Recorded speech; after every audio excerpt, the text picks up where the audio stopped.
What is up, guys? Welcome to Car Vlog. Roll it.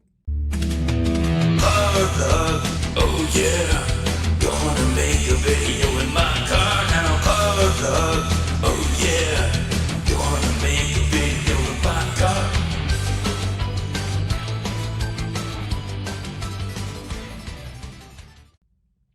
So, first thing, I want to apologize. Meant to stream this weekend. Went out back. Had everything set up. StreamYard, everything. Went out back. Had a couple of beers with the neighbors. Came back in. My computer timed out and shut off. Could power it on, but it would not go to the home screen. So, I don't know what's going on with it. Got it fixed now. So, everything seems to be okay. So, we should be good for this weekend. So, Saturday night, 9 p.m., we'll try and do our 10th anniversary stream. Take 2, which is crazy. Saw that they were doing an ATARI 2600 Plus, which plays 2600 and 7800 cartridge games, which I thought when I initially heard it that it was, a 7800, because that's what those consoles did. And apparently it's coming with a 10-in-1 game cart where you can use the switches, and that's how you access the games. Not like you pop in the cartridge and there's a menu and you select the game. But, yeah, that's kind of neat, but, I just don't know who that's for. The Atari collectors have most, if not all, of the stuff that they want. So I'm not sure why they would want or need an Atari that basically just is HDMI. You can buy adapters and things for that now. It's not like you need to spend, and it's like $130 and then like another $20 for a controller if you want a second controller. So like $150. I'm just like, I don't know. I don't know if it's definitely not for me, and I love Atari. So I can't imagine anybody that's younger than me that really wants this thing.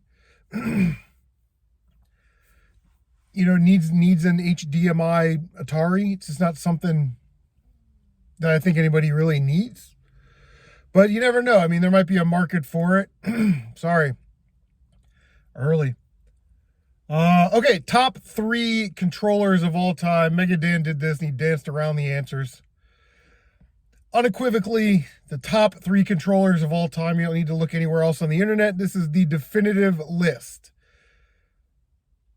Number 3, the NES dog bone controller. It is perfect. The regular NES controller, squared off, kind of digs into your hands a little bit, especially after long game sessions. Dog bone controller, it's curvy, like a lady. You can wrap your hands around it and play Nintendo all night long.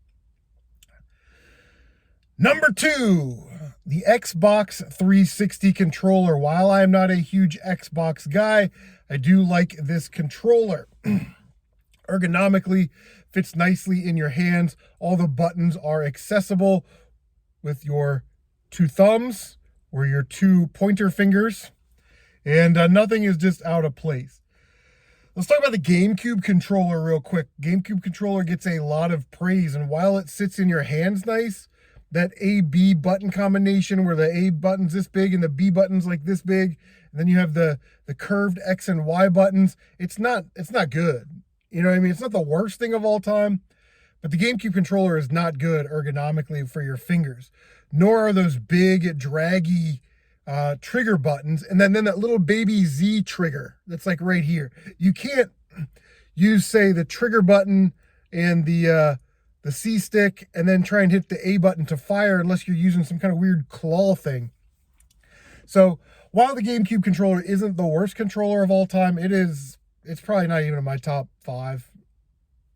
How do you count the PlayStation? Because basically PlayStation controllers are almost all the same, Anyway, number 1, the best controller of all time is the Super Nintendo controller. It's perfect. It is a perfect controller. By the way, GameCube controller's D-pad, very small. Kind of a pain. The Super Nintendo controller is perfect. D-pad's in the right spot. The 4 face buttons are offset. They're like perfectly set. You get the 2 trigger buttons at the top. And if you look down at modern controllers, they basically look like Super Nintendo controllers with the control sticks added, So Yeah, Super Nintendo controller is the greatest controller of all time. None of this Sega Genesis nonsense where you get hit start to get A, B, and C to actually perform like X, Y, and Z, I guess. All the buttons on a Super Nintendo controller are right there. It is the perfect controller, and I'm not wavering from that. That is a definitive answer. All right, I gotta get my movie list. Has nobody played the movie game? Let's go with, what do we got left? 1, 2, 3, 9, 10, and 15. Let's go with number 15, which is my 9th favorite movie of all time, Apocalypse Now.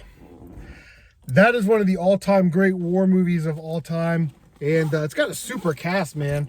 Robert Duvall is in it, Martin Sheen, Harrison Ford's in there, Marlon Brando, oh god, the photographer guy, I forget his name. He was in Speed. I always forget his name. He was the guy at the camp where he was like taking pictures. I always forget his name. But yeah, what a movie. You know, Martin Sheen plays this like special ops guy, and the CIA sends him to kill Colonel Kurtz, who is Marlon Brando's character. He's gone crazy. He's out in the jungle there. He's got this little village of crazies with him, and Martin Sheen has to infiltrate it. They go on this long ride. Oh, Sidney Poitier's in that movie. Lawrence Fishburne's in that movie. Yeah, man, star-studded movie. Apocalypse Now, one of the all-time greats. I think it's on Netflix, so check that out. I don't know what else to talk about. Might be a short car vlog. It is a short car vlog. How about that? Like, comment, subscribe, share on social media. Don't forget to bang that notification bell so you can stay up to date on all of your CM Retro Gaming goodness. And thank you for stopping by. Car vlog. Hopefully see you Saturday at 9 p.m. Bye-bye.